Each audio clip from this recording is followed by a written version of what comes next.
Welcome, everybody.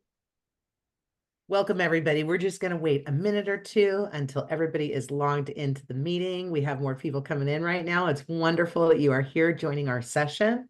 We are excited to be together. If you are in a space where you are able to be on camera, that is always fantastic. If it's great to see people. If you're in a space where it is not good to be on camera, we totally respect that also, especially if anybody's driving or, picking up their kids from school or anything like that. We want to make sure that everybody who's joining us is safe. But we're so happy that you can join us today. Again, we're going to just wait like another minute or so as other colleagues are joining us. You are here to learn about the PK-3 Early Childhood Education Specialist Credential. And we are from the Commission on Teacher Credentialing, and we are very excited to be together today. Deb, I'm going to go ahead and get the recording going. Oh, I did. Oh, you did already. Oh, It's fantastic. recording. Yeah. Wonderful, wonderful. Well, then are you okay to share the slides then, Deb? Yes. Okay, outstanding. Let's go ahead and show the slides so everybody knows where they're at.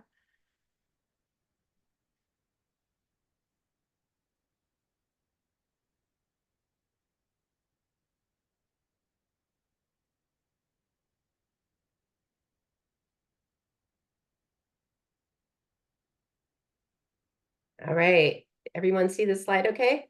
They are in like your view, if you could put them into slideshow. Okay. I thought I did that, but I've got 3 screens here, so that's part of Oh, it's it. all good. It's all good. It's Friday. Yes. Let's see.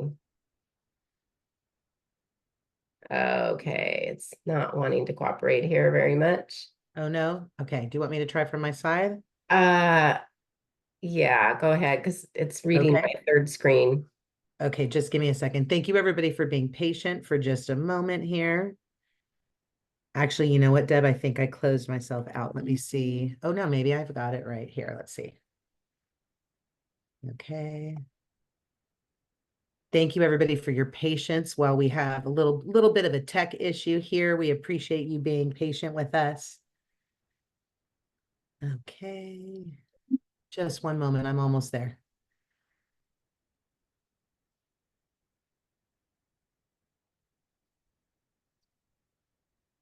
Okay.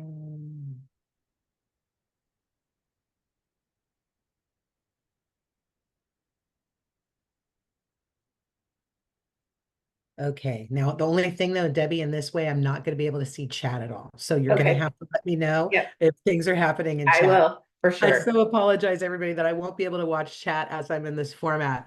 But thank you so much for being here today. We are at Teach for the Bay. This is the 5th year that Teach for the Bay is happening. Teach for the Bay this year is really focusing on centering teachers and Vision 2030, which is a document and a vision statement and belief that came out from the California Community College Chancellor's Office. And today, my colleague, Dr. Keeler, and I are here to talk about the PK-3 Early Childhood Education Instruction Specialist Credential. And with that, let's go to the next slide. Oh, goodness, I just said that and I'm the one doing the slide. How silly is that? Sorry. Oh, my goodness. So just want to take a minute to introduce myself, and my colleague will introduce herself as well. My name is Renee Marshall. I'm an administrator here at the California Commission on Teacher Credentialing, and I have the honor of working with everything that's related to early childhood education teacher preparation. So today we're going to be talking about the PK-3 ECE Specialist Instruction Credential. Some of you may have been with us earlier this week when we were talking about the Child Development Permit. And so we're just really happy to have a chance to talk with you about the new things that are happening at the Commission. With that, I'm going to hand it to Dr. Keeler to introduce herself. Thank you, Renee. My name is Debbie Keeler. I am a consultant with the Commission on Teacher Credentialing, and it's exciting to be here. I've been with the Commission for 3.5 years, been a part of this work since prior to its inception. And so it's exciting to see where we are today. And all of you are going to be able to reap the benefits of so many people's vision and hard work, starting with the state of California with a master plan for early learning and care. So I'm going to hand it back to Renee. Excellent. Thanks so much, Debbie. We encourage you to please introduce yourself in the chat. Please make sure you include your name. And if you have any group you're working with or any place that you're working, or if you're a current student, if you could let us know, that would be wonderful. Also, if you have any questions, please feel free to put them in the chat. If we are not able to answer them during the presentation, we will make sure that we share our email address where you can email us and we can set up a meeting. We are happy to answer any questions you have. We will also try our best to answer the questions we can during the presentation. There is a lot of information here, everybody. Oh, I should also say something too. We are not Bronwyn Kennedy. Bronwyn Kennedy is our fantastic colleague. She was planning on being here today. She was planning on, I'm sorry if you can see me admitting everybody. I'm not sure if you can, you can see that as I'm doing it, but she was planning on being here today. And then suddenly there was an issue and she wasn't able to. So Bronwyn sends her well wishes to everybody. She looks forward to seeing you hopefully in the near future at another event. And we want to make sure that for any questions you have though today, we absolutely will be including our email in the chat, and we welcome you to email our team. We're happy to meet with you and help you in any way possible. We love being at the commission and the work we do, but we also remember what it was like when we were not at the commission. And when I remember being a teacher and being an educator and even being an administrator and being confused at times and never really knowing who I could reach out to. So we want to assure you that we're people that you can reach out to. We're here to be of help. We're here to be of service. With that, I'm going to hand it over to Debbie, who's going to share a slide that actually comes from our colleagues at the California Department of Education. And they allow us to share it because it helps to set the context of what's going on with PK-3. Great. Thank you so much, Renee. The PK-3 Early Childhood ECE Specialist Instruction Credential focuses on developmentally appropriate practices for young children in the grades PK through third grade. This credential recognizes and values the rich background and extensive experience candidates who come from current and/or prior work in the ECE field bringing to their preparation programs. Taken together, these prior work experiences, knowledge, and wisdom really can provide a foundational preparation experience in child development and early childhood education to support students' ability to transition from the child development permit system to earning the PK-3 ECE Specialist Instruction Credential and serving as a teacher in the PK through third grade ECE classroom setting. The credential has been approved by the California's Office of Administrative Law, with the regulations being effective April 1st of 2024, and institutions of higher education are already working to incorporate it. Currently, we have about 7 institutions that are approved to offer this credential. So we really want to think about the fact when we're looking at this credential that PK-3 teachers really are expected to design and implement, facilitate learning activities through this grade span. Although maybe many of you have had the experience of working with pre-K, we just want to point out that this is up through third grade. So anyone obtaining this credential could be asked to teach up to that grade level. And Debbie, then I have to say something too, if it's okay. Yeah. Here's the thing, everybody. I am totally a preschool and kindergarten person. I ended up teaching 4th grade and 5th grade for part of my career. I was shocked about how much of the developmental needs were even like more necessary with the older kids than the younger kids. So if you're somebody who's on right now and you're thinking, I don't know if I ever want to work with, 2nd or 3rd graders, 7 or 8-year-olds, I'm not sure if they're in my range. I just want to throw it out there to give it a chance. Sometimes we have colleagues that'll say, I don't know if I'm going to feel comfortable teaching science at a 3rd grade level or math at a 3rd grade level. But honestly, please just consider it. If you are somebody who really loves those 4 and 5-year-olds, consider those 6, 7, and 8-year-olds. Like, consider this credential because it really might be a good home for you. Thanks, Deb. Sure. And that's a beautiful piece to insert here, is that early childhood really does go up through 3rd grade. So in terms of this particular credential, there's really a value on the child's social, emotional, physical, linguistic, and cultural experience that is developmentally appropriate, that's relative to children's background, and really sensitive to the needs of children, particularly serving children with special needs. So although, like Renee said, this can go up through third grade, we still are in our wheelhouse. If you love children, young children, and early childhood, this most likely will be a great fit for you in that. But we just wanted to point that out. Okay, let's go to the next slide. Thank you. All right, so we'd like to compare a little bit about our PK-3 ECE Specialist Instruction Credential that was just approved with our child development permit. And we find that those that are in the ECE field really sometimes, like myself, I was a program director at an LEA, and I came to the commission. I was like, oh, okay, here are the differences between the credential and the permit. So there's always details that are important to understand in how these structures work. And so let's look at the credential first. So there is a program approval process that is necessary for those that are obtaining their credential, meaning you have to enroll in a preparation program. So this isn't, oh, I take my coursework, I meet the criteria, and I apply directly to commission. Not at all. You have to enter an actual credential program that can be an integrated program while folks are getting their bachelor's degree, or it can be that fifth year preparation, which is an additional year through that. So we have made it through the state's regulatory process. As was said, it was approved April 1st.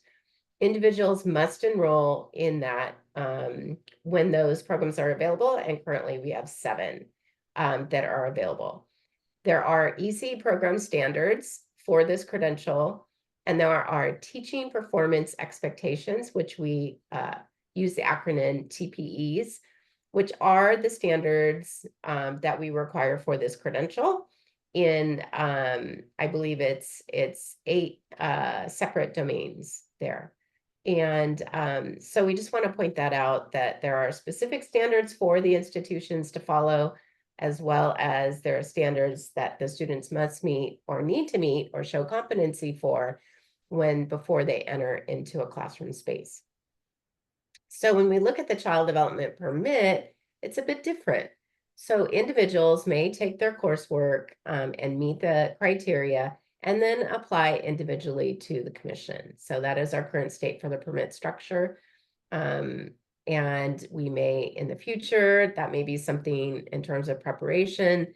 There's been lots of discussion about that, but we would be a long ways out before that. But that's currently where we're at. This is not a permit program approval process. So when you obtain a permit, you meet the criteria and then you apply. The ECE pilots under the PDGR federal grant that was in place to really help move forward early childhood services throughout the state provided the initial groundwork for future approval process, which I had mentioned, for the ECE field as defined in the California Master Plan for Early Learning and Care. So there are ECE program guidelines in the TPEs for the permit. And so these guidelines are recommendations for institutions, although they don't have to follow because there's no formal process. And the TPEs, though, are hooked into our CAP alignment project, which is our curriculum alignment project, and which actually aligns all of those core 24 units across the state with all community colleges. And so we encourage community colleges to be CAP aligned. Many are, probably 90 some odd % are, and they already are meeting those program guidelines, as well as have embedded the teaching performance expectations within their program. All right, next slide, please.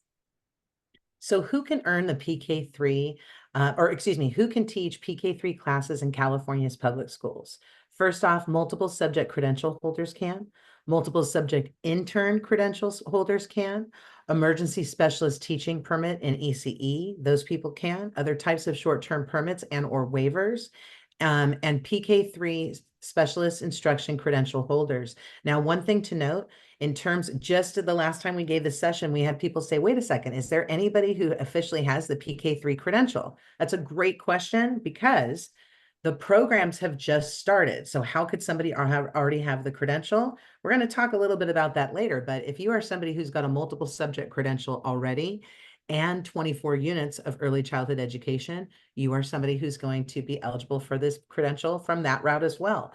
And the cool thing is, we've had a handful of people already get the credential from that route. So it's such an exciting time.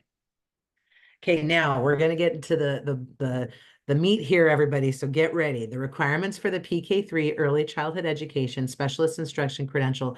First off, as Debbie mentioned, you have to go get a credential, like you go to a program for this. So it's really important to note. She also mentioned that there's 7 programs currently available. And this is such a hot topic, everybody. As of last week, there was only 5. And then at the end of September, we had 2 more approved. We have about 19 more that are somewhere in the process of approval. So in about, 6 months to a year, those other programs will hopefully come up for review as well. So there's going to be more popping up. But so here, what are the requirements? First thing, bachelor's degree or higher from a regionally accredited institution of higher education. In addition to that, you need to meet the subject matter requirement. Now, subject matter requirement in the past has been met other ways. For this credential, the subject matter requirement is met with 24 units in early childhood education, child development, or a bachelor's degree or above in one of 9 specific majors. We're going to share that in just another slide. Don't worry, that's coming up. Another thing you might ask too, 24 units of early childhood education. What 24 units does that need to be? It is allowed to be any 24 units of early childhood education that's coming from a regionally accredited institution of higher education. So that's important for everybody to note. Now, another piece of this, though, is the completion of a preliminary PK-3 ECE Specialist Instruction Credential program. That program, like we said, one of 7 that's available right now, more coming soon. That program is going to include some teacher prep coursework. And in that coursework, you're going to have both pedagogy and theory. In addition, clinical practice. As we all know, clinical practice is an absolutely essential piece of becoming an effective teacher and our teacher preparation. In addition, we have the TPEs. Those are called the Teaching Performance Expectations. And when it comes to those teaching performance expectations, it is intended that the candidate or the future teacher learn how to introduce, practice, and assess. We want them to engage in that TPE process. In addition, it's important to note that in this new credential, we have literacy, math, and DEI, which means diversity, equity, and inclusion standards and teaching performance expectations. And then lastly, for this, the PK-3 credential, it is important to note that you will have to pass a commission-approved teaching performance assessment. Currently, there's the Cal TPA, Ed TPA, or FAST, and FAST is specifically coming out of Fresno State College.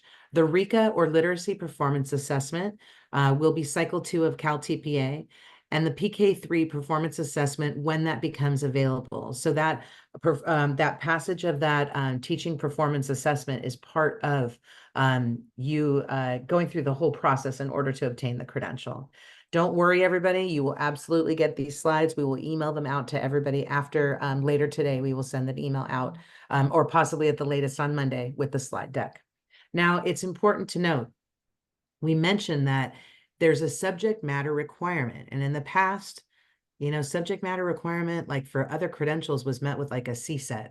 And so the fact that we're not looking at a CSET is so exciting to me. Any of us who've taken a CSET or MSAT know it's, we don't want hurdles for people. We want you to become part of our field of education. So subject matter requirement, 2 options. The first possible way to meet this is by having a bachelor or higher degree in one of the following subject areas: child development, child and adolescent development, human development, early childhood education, child and family studies, early childhood studies, human development and family science, or child, adolescence, and family studies. Now, if your bachelor's degree or higher is not in one of those areas, That other option is coursework, and the coursework is the completion of 24 semester units or the equivalent of quarter units of non-remedial, degree applicable coursework at a regionally accredited institution of higher education in early childhood education and or child development. And it's pretty wordy, but here's how it breaks down, everybody. I'm just going to keep it real here. I was a professor in the community college system for over 10 years of my career. Every single course I taught would have fallen into that category. That you would have been eligible for that to count for the 24 units. So please know that. So it's important to note though, too, like in our last time we gave this presentation, there was somebody who had a bachelor's degree in a subject area that was like close to the wording of the listing of the ones on the left, but wasn't exact. Don't worry. We can absolutely have people within our certification department that can look at your transcripts and help to see if this is a match for you or not, or if you have any gaps. Now, another piece that we want to note too, clinical practice is an essential piece of teacher preparation. It's a developmental and sequential set of activities integrated with theory and pedagogy coursework, and it must consist of a minimum of 600 hours of clinical practice. Now, we've linked the clinical practice guide that we have at the Commission on Teacher Credentialing here. Later on in these slides, we also have other links for you as well. We want to note that the Commission requires a minimum of 600 hours of clinical practice. When you enroll into a PK-3 credential program, the 600 is the baseline. They could ask you for more hours, so we just want to make sure people know that. Now, within that umbrella of the 600 hours of clinical practice, the requirement for this credential includes 200 hours in PK/TK, 200 hours in K through 3, and 200 hours in choice PK through 3. And it is possible that candidates may be granted credit towards the PK-TK portion with one of two options. So there's traditional ways that like when I went through my program, I went through a traditional credential program. I completed my full 600 hours. I did not try to get any sort of credit by any means, that they didn't allow it at that time. So you might do it that way like I did, but you might also be granted some credit, and we're going to share with what those options would be. So option one. Now, this is one, again, this is like some people will just go to a traditional program and some people will try to get some credit for some of the pieces, some of the experience that they bring to the field. So you might fall into either category.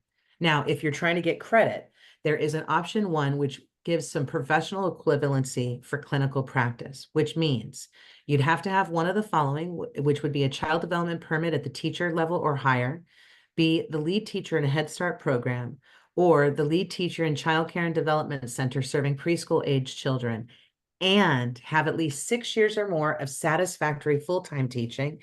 Just so everybody knows, full-time teaching is defined as 3 hours or more per day here. So candidates must provide written verification. There's a PK handbook that has the specifics there. And if you are able to request this equivalency and you have this experience, the professional experience you're bringing in, you may not get partial credit, but the program must grant 200 hours of equivalency. There is a second option as well. Option two is a practicum equivalency for clinical practice. And this is important for many of you that are on right now. If you're currently a community college student, make sure your ears are big and listening right now. So practicum equivalency for clinical practice. You would have to engage in a regionally accredited institute of higher education. It would have to be credit bearing and degree applicable. That practicum would need to be completed in a preschool or ECE setting, serving 3- and 4-year-old children. Make sure you heard that, serving 3- and 4-year-old children. The practicum would be supervised by trained faculty member / instructor with expertise in early childhood or child development pedagogy, which includes observation, feedback, and reflection. You would have to receive a grade C or higher and provide your transcripts to showcase that you received a passing grade in that practicum. And the equivalency would be granted based on the number of practicum hours. And so that's important to note. You will see also too, some of you who are on right now who are community college faculty or faculty, we see some higher ed faculty that have started to adjust their practicums to align more to 100-hour experience, possibly at 2 levels of practicum with 200 hours of experience. And then we might see more alignment over that over time. So, couple notes on clinical practice. And Debbie, I think I need to hand it over to you on this slide. All right. Thank you so much, Renee. So clinical practice is very crucial to preparation. So although there is equivalency to the clinical practice, we really want you to think in terms of this is a foundational part of this credential. And so we honor the equivalencies, but yet we want to make sure that there is a solid experience of clinical practice because it is where the candidates develop their competencies. And we talked about the teaching performance expectations. Those are the competencies that we're referring to. So programs are responsible for preparing candidates for success on the teaching performance assessment, which is the TPA that Renee referred to.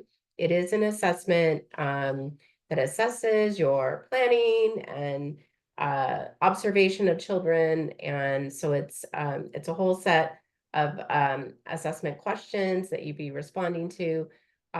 So the clinical practice really helps support the success of passing the TPA to be able to move to the next phase. And programs may require more than a minimum of 600 hours of clinical practice. It may not be just at the 600, it depends on the program.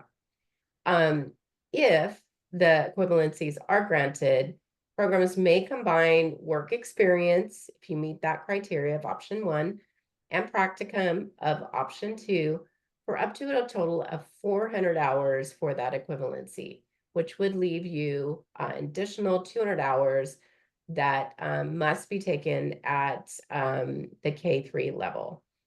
And then the formal observations really do from the preparation program include 6 semester observations or 4 per quarter in that. All right, next slide. I'm going to hand it back to Renee. Thanks, Deb. So just a couple reminders, everybody. There is no basic skills requirement. The bachelor's degree meets that. So back in the day when I was getting my first credential, I had to take the CBEST. My mother literally took the CBEST, I think it was 8 times before she was able to pass the math portion of that test. That was hard because she was really smart. So it was hard to have that, holding her back. But on this credential, there is no CBEST. There is no basic skills requirement.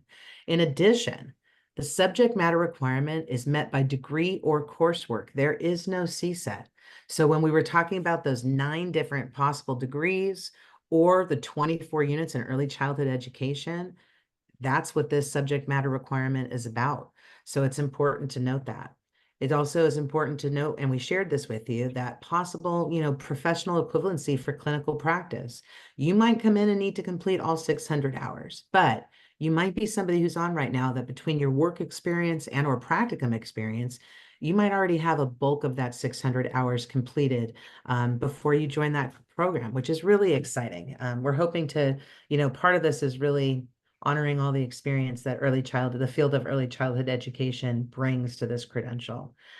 We also have a link there for the handbook. As I mentioned earlier too, there's links later on in this slide deck that we will make sure we share with everybody. Now, the anticipated timeline. This is so exciting because it used to be that Debbie and I would share this, and Debbie Bronwyn and I would share this. We'd go, okay, we're waiting for the approval. The approval happened on April 1st of this year. The regulation packet went through. Right now, what's happening is, as Debbie mentioned earlier, we've had 7 different programs across the state of California that are now going to be offering, or will soon to be offering, the PK-3 Early Childhood Education Credential Program. And there's 19 others that are somewhere in the process of getting their program approved. When they're doing a program approval, it's a lot of back and forth with the commission. It's not just a straight linear line. It's a lot of back and forth, making sure that every single piece of the requirements is met. So right now for those 19 programs, we're thinking it's going to be 6 to 12 months before they're approved, but that may be shorter for some. It's important to note the Committee on Accreditation is prepared to hold special meetings. Actually, the meeting that happened last week was a special meeting, which is wonderful. We were able to get 2 more programs through there. The next Committee on Accreditation meeting happens on October 31st. And that meeting will be posted on the commission website. It is public and open to anybody who's interested in checking it out. I believe, if I remember correctly, and Deb, please correct me if I'm wrong on this, but I believe the Committee on Accreditation is due to meet in October 31st. And then I believe that they don't meet again until February of 2025. Does that sound right to you, Debbie? That does. Okay, great. And like I said, though, there is the opportunity to hold special meetings if needed. And so if we are alerted that there's a need for a special meeting, then there's a chance that there could be another meeting popped in during that time. I'm going to hand it over to Dr. Keeler now to share a little bit about funding to support preparation of PK-3 ECE credential candidates and future teachers. Thank you, Renee. All right, so there are a few funding opportunities to support those that are enrolled in a PK-3 ECE Instruction Specialist Credential Program. The first is the Classified School Employees Teacher Credentialing Program, and what this means is if you are hired by an LEA in any position, let's say you already serve in an ECE position and you're interested in getting this credential, then if your LEA has applied within the time frame to the commission to be able to be a part of this classified credentialing program, then most likely if you are in a teacher role in preschool or you're in a supportive role, most likely you are a classified employee. It depends on the district, so you would have to check with that. But if you are classified, then you would be eligible to be able to apply through your LEA to enroll in this program, and it would pay a portion of your tuition and costs that it would be for you to get your degree as well as your credential. And so there is money available through this grant program. So we also have the Golden State Teacher Grants program that there is a specific link here to. You can find out about the specifics on how that would assist you in moving through your preparation program. And then also the Universal Pre-K Teaching Pipeline Resource Compendium, which is a total mouthful. But this document really does help you understand better what are the funding sources, what are the options for you as you look at, oh, I need some financial help or some incentive to be able to consider a program like this or to be able to launch into these programs here. So, and it really does help with, for those that would need to take out student loan for that additional year. If you have your bachelor's degree, then you could supplement with some of this grant funding if that would be a possibility for you. So we really encourage you to look at this document. Again, you'll get the slide deck and the link is provided there, and then it will describe in detail, and it's pretty easy to follow and read about what are the options for additional funding and accessibility for getting into this credential program. Next slide, please. All right, so those that are already working in the field of ECE are equipped with pedagogy, expertise, and classroom management strategies that are developmentally appropriate, and they provide positive outcomes for children. So we know that, well, some of us know, but by next year, 2025, UTK, Universal Transitional Kindergarten, will be fully implemented, which means more schools will be serving 4-year-old children. So currently we're in the middle of the transitional kindergarten rollout, which means that younger children are coming into the TK space, where by next school year, it will be the final year of the rollout, meaning that all children will be eligible to attend TK at an LEA in that. So it's important to have teachers available that understand early childhood and those ECE practices and milestones to help with early identification. So we know that currently some of our TK teachers are those that have taught upper grades and may not have the early childhood experience and expertise to be able to meet the needs effectively of all 4-year-old children. So the state is really encouraging folks that are teaching TK first of all, to get their 24 units, to meet the apportionment requirement that they'll need to meet by next August, as well as really also considering enrolling in a credentialed, for those that are entering the field to enroll in a credential program, or those of you that have worked with 4-year-old children and want to be able to continue to do that. So early childhood educators are trained and equipped to support the developmental needs of young children, particularly 4-year-old children, when it comes to trauma-informed practices and those social emotional strategies that are extremely important to work with your children on and to help 4-year-olds to be successful. Really helps also with the learning environments, making sure they're developmentally appropriate and not too high on the academic level that where the kiddos would really kind of struggle with some of those concepts because of their age range. So as UTK comes into full implementation, those that are already working in schools with this level of background can utilize the strategies that are really important to help children to be successful. We also see the credential as an opportunity to fulfill those apportionment requirements. And what I mean by apportionment requirements is a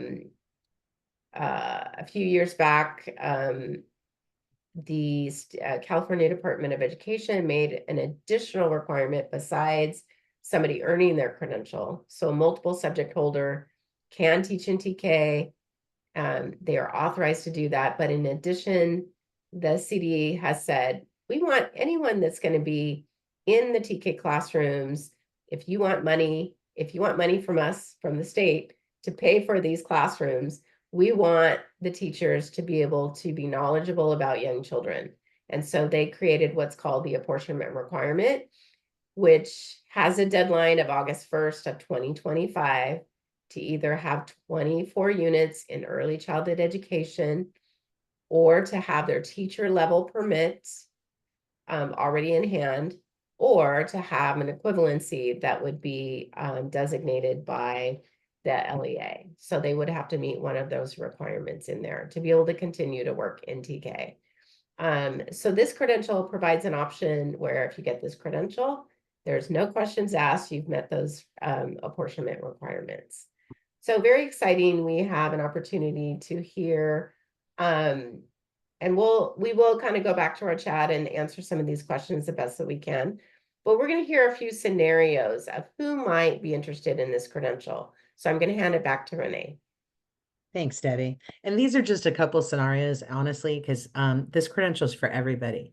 But when we're talking about pathways for future teachers, we envision that there's going to be people who've just completed or have a bachelor's degree in liberal studies, possibly, maybe really wants to be set to be a first grade teacher. Now, she could pursue a multiple subject credential as well if she does want to be working with the upper grades. But one of the options would be the PK-3 Early Childhood Education Specialist Credential. Another pathway that we saw too was here, this young future teacher here graduated college with a bachelor's degree in child development, planning to be a kindergarten teacher. This sounds like me, has taught preschool for 8 years as a lead teacher. And but they're interested in the PK-3 credential. And this could be that this young future teacher here, it could also be that he gosh, he looks really young for teaching 8 years as a lead teacher now that I'm looking at this picture. But it's possible though, because some of us, I started in the field when I was 16 years old. And I think many of us, that is part of our story, is we started really young in the field. And I love the fact that he's already been in the field for 8 years. And part of that experience is going to carry forward in terms of when he goes to that PK-3 credential program.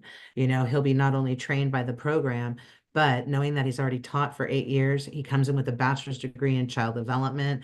That's saying right from the start that there's going to be other spaces and kind of ways for him to kind of expedite the process, which is exciting. And not that we want to expedite the process for everybody with the PK-3 credential, everybody. That's not the goal. We want the field to be fully prepared to work with children in this age range. But when people come in with lots of experience, it always hasn't been recognized. So this credential recognizes it in ways that we haven't seen before. Also, it's important to note The PK-3 Early Childhood Credential is the first new credential in California in 30 years. So it's a really exciting time.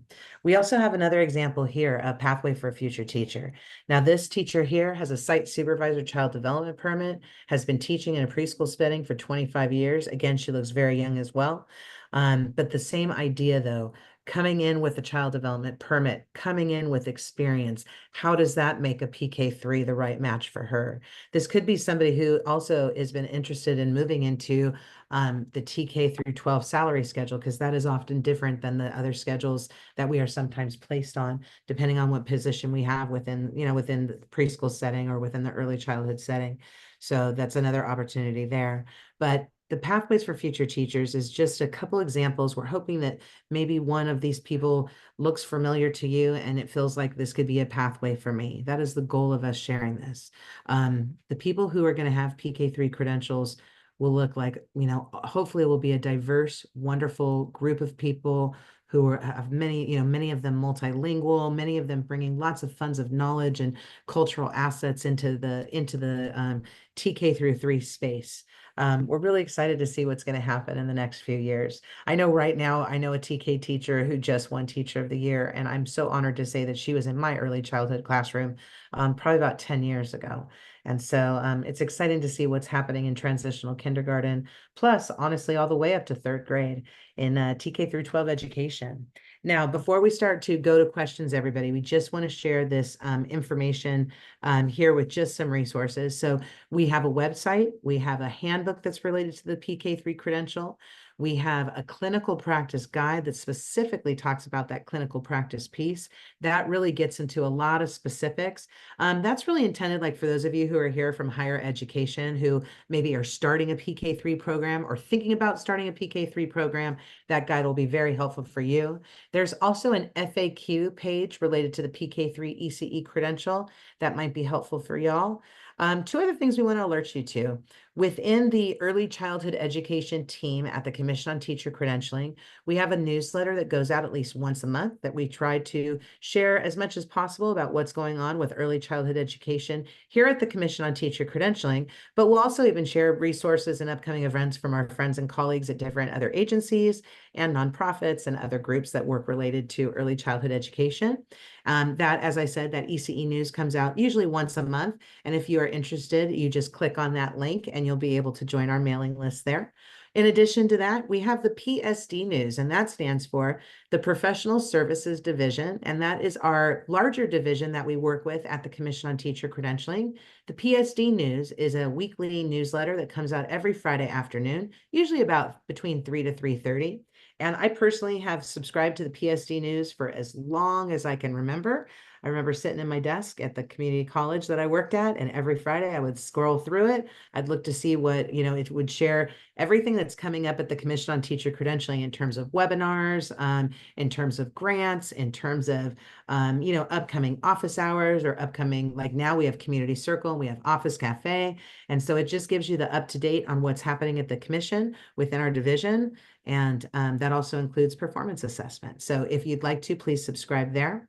We also want to share that Debbie and I and Bronwyn, we share one email. It is ece@ctc.ca.gov.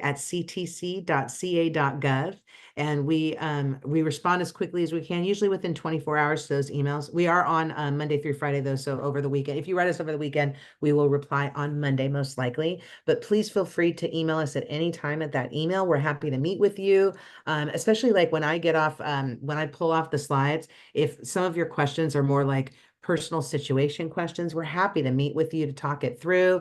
If we need to, ask a colleague from certification to come in to the meeting, if we need to look at transcripts or something like that, we are here in service to you. Both Debbie and I have been teachers. We've been preschool teachers. We've been administrators. I was an elementary teacher. We know how hard the pathway can sometimes be. And so we're here in partnership and we're here to help out. We also want to share that we have, and Debbie's in charge of this, a fantastic once a month event called ECE Office Cafe. And ECE Office Cafe happens, as I mentioned, once a month, and it's on a specific topic. And the first 45 minutes of the time together is talking related to that topic. And then the last 15 minutes is a general Q&A. If you sign up for our PSD news, you will get the information about like the monthly topic and all the specific information related to the ECE Office Cafe. Also, when you receive this slide deck, you could automatically register if you want to click that link there. We also have our ECE Community Circle, and that happens once a month, and it's an hour and a half where we come together, usually during the lunch hour, and we have usually a guest speaker or two that's coming in and sharing with us. I'm super excited for our ECE Cafe that's coming up later this month in October. This one is going to be talking about the preschool. I hope I'm going to say the name right now too. The preschool, transitional, kindergarten, learning foundations. Am I saying it right, Debbie? Transitional kindergarten learning foundations. Yeah. Okay, thank you. And it's the Okay. Learning Foundations. It's the update coming out from our colleagues at the California Department of Education. So Lily and Olivia are going to be here from Department of Ed to be sharing on the 21st. We absolutely hope that you will join us. And with that, we are going to go. Well, actually, let's do this one first. Thank you, thank you, thank you, everybody, for being here. And let me stop sharing and let's go to some questions. Renee, we had some questions in the chat. One particularly really dealt with what types of coursework would be included in a credentialing program. Oh, wow. Okay. You know what? For the types of coursework that be included in a credentialing program, let's go ahead and plan to have a meeting for that, because it probably would be best if we send you like the guidelines that are related to the PK-3 credential, connect you with our team at the initial program review. So that way we can get you like exactly what you need. It's one of those things where in a sense, there's a formula, but at the same time, simultaneously, as faculty know, there's a lot of academic freedom. So we want to make sure that you can create the program that's going to be best for your region and your micro region, any specific communities you might be tailoring it to. So, but let's plan. I'm going to put the ECE email in the chat. Just shoot us an email and we can get one thing though, our colleague from IPR is going to be out for a couple days, so it might need to be like a week till we have the meeting, but we can definitely make it happen. Okay. Great, thank you, Renee. We had another question. Would someone need their ECE supervision class? So if you have your multiple subject credential and you have 21 units in ECE, you would need 24 units in ECE to meet that apportionment requirement or to get this additional credential. And it would not have to be course specific. So it's an open-ended with the 24 units in ECE. So like supervision is a great course if you can take it. Yeah. But having been prior chair of a department, I also know that supervision often will have different prerequisites. And so if for some reason, like if you are in a space to take supervision and you've got the prereqs, or if any, it works for you, that is a great class, but it's not required.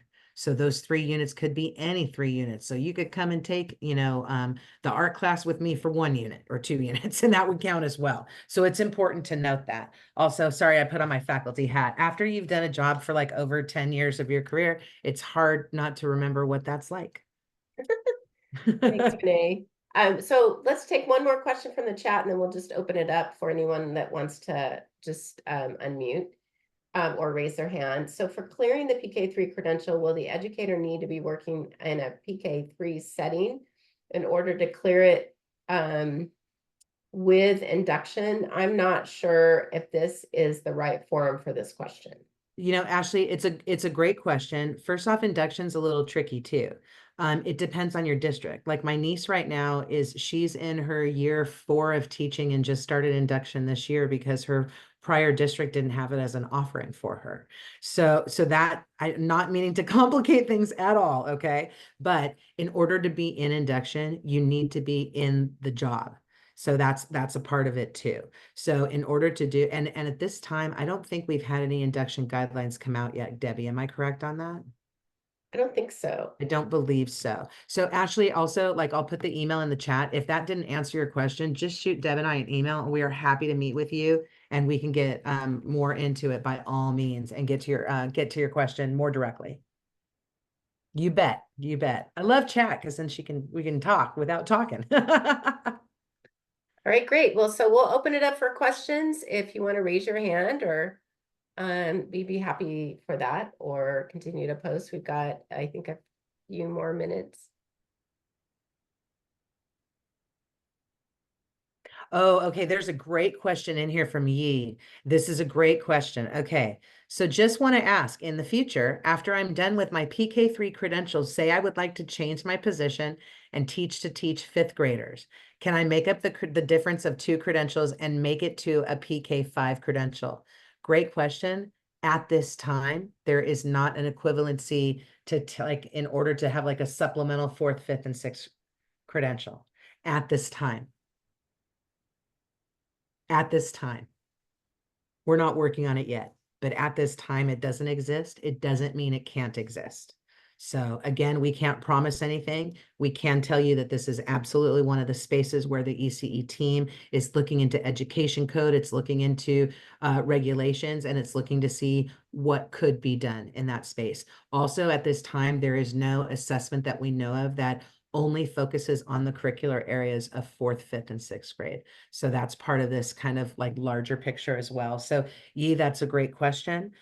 Sorry, I don't have like a better response at this time, but it's important for, we really want to be honest as much as possible to tell you kind of as much as we can tell you. So not at this time, but hopefully in the future, but not at this time. So give us a heart emoji, which is you go down to react and do your heart if this has piqued your interest and you might be considering getting a credential. Love it. Oh, I love it. I see some coming in. I know. Excellent. Oh, awesome. Yeah, it's really great to really be, oh, Diane, that's awesome. It's really great to really be thinking about it also too, because like, it's important. There's people, I had colleagues who literally are like, oh, I would want nothing to do with like a fifth or sixth grade classroom. So for them, it was like the PK-3 was almost more of like a safety guard. But there's also people who are like coming from more of an HR perspective. Hey, I want to be as marketable as I possibly can. I don't ever want a layoff to come and suddenly I can't teach as many grades as other people. And suddenly, you know what I mean? And so we want people to be, it's not just about coming into the field of education, everybody. This is about how do we all retain and do this job as our career for life. You don't have to be a TK teacher for your duration. I thought I was going to be a kindergarten teacher for the duration of my career. I had no idea I'd be a college professor, college administrator, work at the state. No, I was planning to teach 5-year-olds for my whole time. And guess what? Just so everybody knows, I just renewed my multiple subject credential this summer for the 25th year, because at any time, if I want to go teach 5-year-olds, guess what? My documents are ready in my hand and I could go apply for a job. That's one of the joys of education too. So just, kind of, it's important to know, we really don't do assessments on like predisposition and where you should be with children. It's important to know what feels right. And if you're in a space right now where you're trying to figure this out, get out in your community, go volunteer. Like your local library puts on events, your local community college puts on events, like get out there and test drive it. There were times in my career where I was like, oh yeah, maybe I'd love to do this. And then all of a sudden I go in infant toddler and I was like, oh, wow, having my own 2 babies was enough of infant toddler for Renee Marshall's career. And that's okay, because there's other people who love it. And if you're a parent, or you know what, all of us have been students, when your teacher loves what they do. You know it. You know it when it's in their blood. You know it when it's their passion. And you know it on the opposite side too, when somebody's just showing up. So who do we want as California's teachers? And think about how you want to be in like the larger picture of all this. So sorry, I love to talk. I love to talk. And I love education, everybody. Any other questions that people have or anything, any reflections? Oh, Martina, I see your hand. Unmute. Yeah, well, we just wanted to thank you from Teach for the Bay for being here for us and presenting for us. It just was really informative. I think you got a lot of responses. So thank you so much.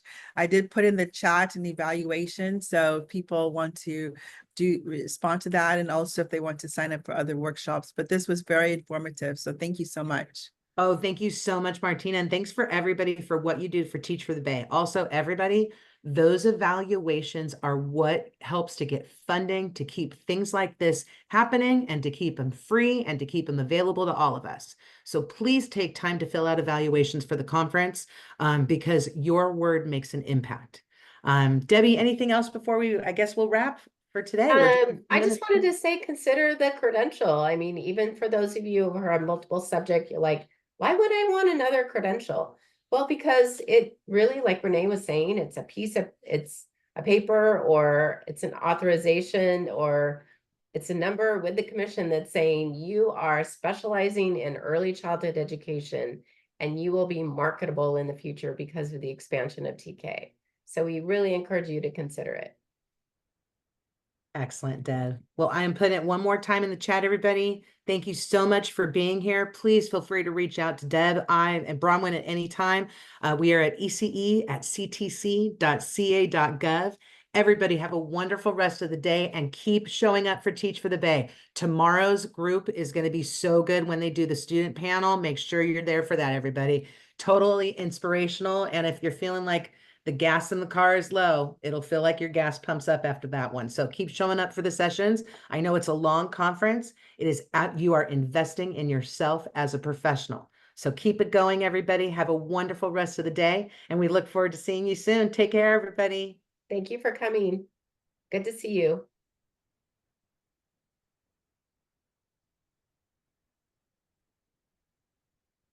Thank you so much, guys. Oh, thank you so much, You're Martina. welcome. Thank you, Martina. It was very informative. Oh, good. I'm so glad. Yeah. Wonderful group it's so nice Yeah. when everybody's engaged online. Really too. nice. Yes. Hey, Javanel. It's so good to see you today. I love it. Have a great weekend, Javanel. We'll see you soon. Love it. Take care.